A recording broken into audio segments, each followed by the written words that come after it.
Magandang araw sa ating lahat. Narito naman tayo upang magpatuloy sa ating topic na pag-uusapan ngayong araw.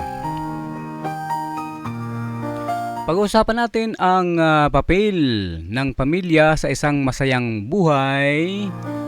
Ngunit bago yan ay magpapakilala muna ako sa inyo mga kaibigan. Ako si Dan Rivero, ang inyong nakakasama lagi dito sa ating palatuntunan.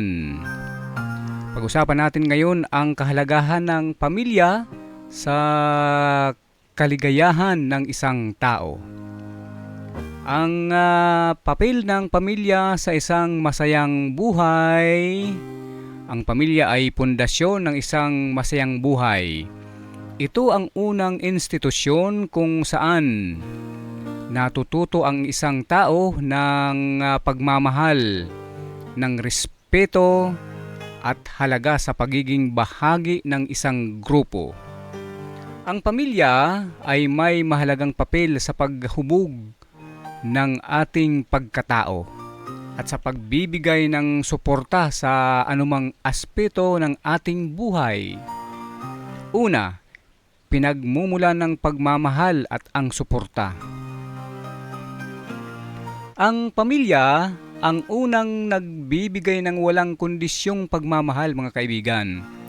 Sa pamamagitan ng pagmamalasakit ng mga magulang, pagmamalasakit ng kapatid, nagkakaroon tayo ng seguridad at tiwala sa ating sarili. Ang kanilang emosyon na suporta ay tumutulong sa atin upang mapaglabanan ang mga pagsubok sa ating buhay na dumarating araw-araw. Pangalawa, mga kaibigan, ay ang gabay sa moral na pagpapahalaga natin. Sa ating pananaw sa tama at mali ay unang hinuhubog sa loob ng tahanan. Ang mga turo ng ating magulang ay magiging gabay o ay nagiging gabay natin sa paggawa ng tamang desisyon. Ang respeto, pagiging responsable at pagiging mabuting tao ay ilan lamang sa mga mahalagang aral na natututunan natin sa ating pamilya. Ang pangatlong mahalagang bagay, mga kaibigan, ay ang sandigan sa panahon ng pagsubok. Sa oras ng mga problema, ang pamilya ang unang nilalapitan ng isang tao. Sila ang nagbibigay ng lakas ng loob upang harapin ang anumang hamon, maging sa aspeto ng emosyonal, pinansyal o pisikal. Ang pamilya ang nagsisilbing unang tagapagtaguyod ng ating kapakanan. At ang pang-apat, mga kaibigan, na napakahalagang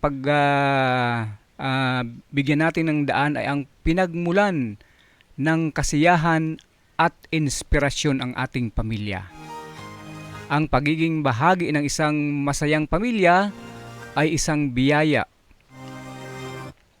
Ang masasayang alaala kasama sila, pagkain ng sabay-sabay, pagdiriwang at mahalagang okasyon o simpleng oras ng kulitan at nagbibigay ng ligaya at inspirasyon upang mas magiging masigla sa ating buhay. At ang panglima na dapat nating tandaan, ang pamilya ang nagtuturo ng pakikisalamuha at pakikipagkapwa sa tao. Sa pamilya natin, unang natutunan ang pakikipag-ugnayan sa ibang tao. Sa pamamagitan ng pakikisama sa mga kapatid, at magulang, nahahasa ang ating kakayahan sa komunikasyon, pakikitungo at pakikiramay sa bawat isa, at pakikiramay sa iba.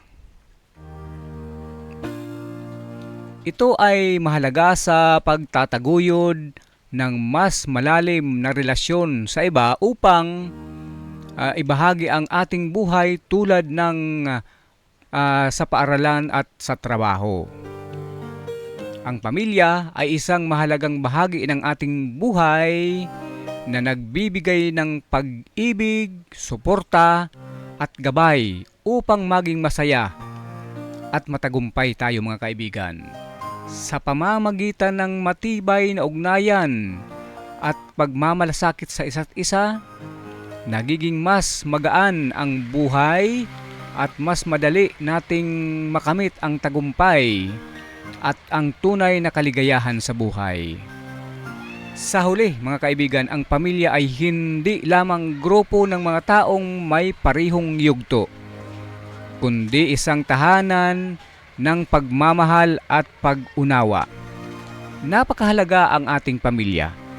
Ito ay nagbibigay sa atin ng napaka-importanting pag-uunawa sa bawat isa. Kaya ang ating pagmahal sa ating pamilya ay napakahalaga. Pagmamahal na ito ay kailangan nating madama sa loob ng ating pamilya. Kaya sa huli, mahalin natin ang ating pamilya dahil sila ang ating gabay, karamay sa ating buhay. Yan mga kaibigan ang mahalagang pinag-aralan natin ngayong gabi sa ating palatuntunan. At kung kayo ay nagkaroon ng kunting kaalaman dito sa ating pinag-uusapan, inyo pong like and subscribe ang ating channel, itong Dance 5 TV, at ibahagi ito sa iba. Maraming salamat sa inyong walang sawang pag-antabay mga kaibigan. Ibahagi ang topic na ito sa iba at ito po ang inyong lingkod nagpapasalamat. Hanggang sa muli mga kaibigan sa ating mga topic na o kaya't paksa na ating pag-uusapan dito sa ating palatuntunan. Ito po ang inyong lingkod, Dan Rivero. Maraming salamat po.